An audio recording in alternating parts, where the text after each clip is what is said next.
She walked out of that station on her own, in the dead of night, alone, with nothing but the cold dark around her.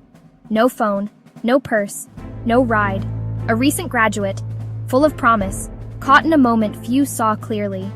Months later, skeletal remains found in a remote part of Malibu Canyon, bones exposed, silence where questions should live.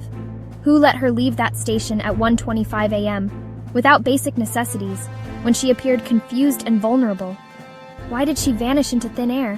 What truths died long before her body was discovered?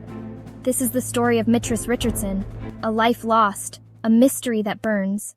I'm narrator with True Crime Black, where we tell the stories too often ignored. Stories of Black women who disappeared, of lives cut short, of justice delayed. Every day brings a new case, a new demand for truth. Tonight, we dig into Mitrice's disappearance. Every detail, every unanswered why. Stay with me. Mitrice Richardson was 24 years old in September 2009. A proud graduate of Cal State Fullerton, she had recently moved to Los Angeles to live closer to her family. She dreamed of teaching.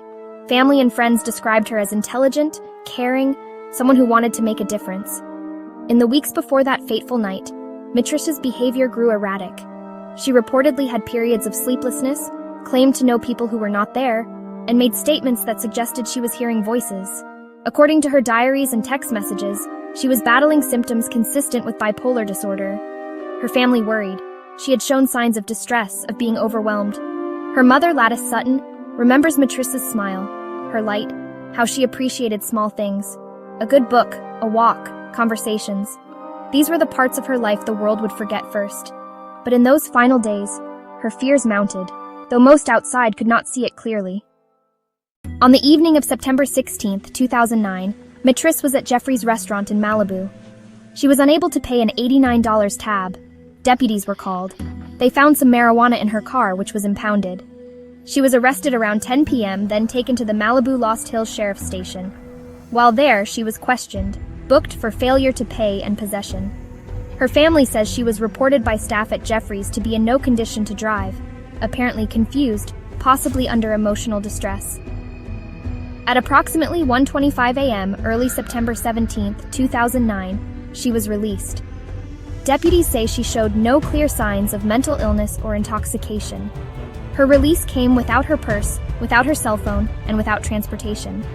She was left to navigate night alone. Neighbors would later report seeing a woman who might have been Mitrice sleeping on a porch that same morning.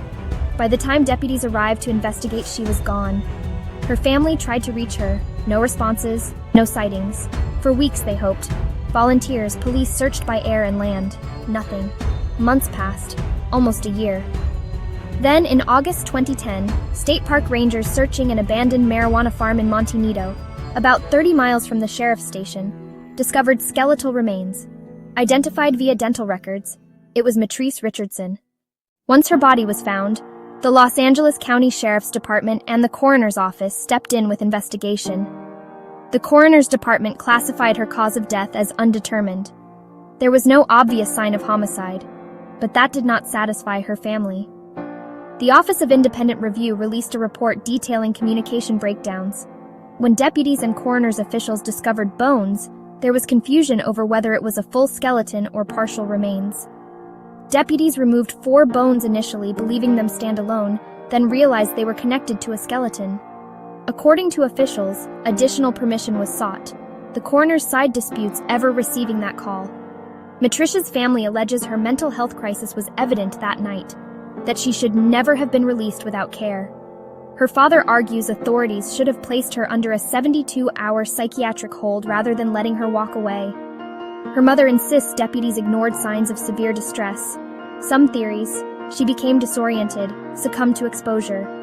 The terrain where her remains were found is rugged, isolated. Without shoes or means, danger from cold, wildlife, natural hazards. Possibly foul play, but no solid suspect has emerged. No definitive evidence of assault or violence has been made public. Negligence by authorities, releasing someone in mental distress without basic amenities or a way home. Media attention waxed and waned. Witness reports from Las Vegas, possible sightings led to tips, but none conclusive. Friends and lovers said she might have been under the influence of someone keeping her away. But no proof. 11 years after she disappeared, Her remains were identified. But the case is not closed. The cause of death remains undetermined. No one has been arrested or charged with a crime in connection to her disappearance or death. Her family sued Los Angeles County in a wrongful death lawsuit.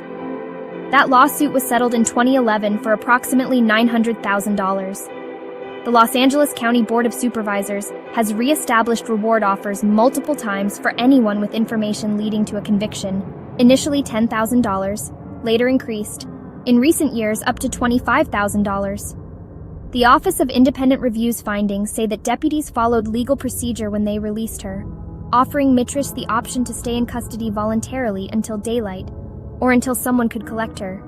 She refused.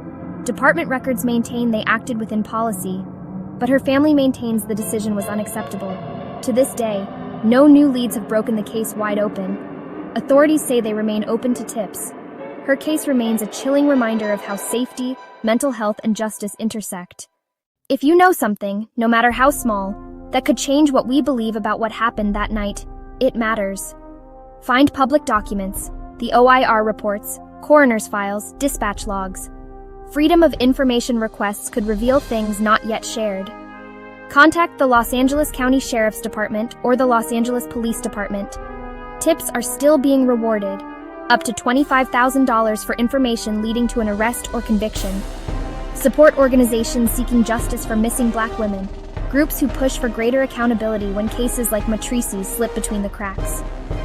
Share her name. Let her face be remembered. Keep the question alive. Mitrice was more than a case number. She was a daughter, a sister, someone with dreams and struggles, someone loved. Her family lost not only a person, but the trust that public systems would protect those most vulnerable. We are left with questions that refuse to fade. Why was she released that night with no means to get home? Why did signs of crisis go unrecognized? Why, after 11 months, did identification come only through bones? These are not just pages in a file, they are echoes of a life. She deserves truth. She deserves accountability. If you believe no one should be forgotten, subscribe, comment, keep her name alive. Watch the videos linked here, because justice begins when we choose to remember.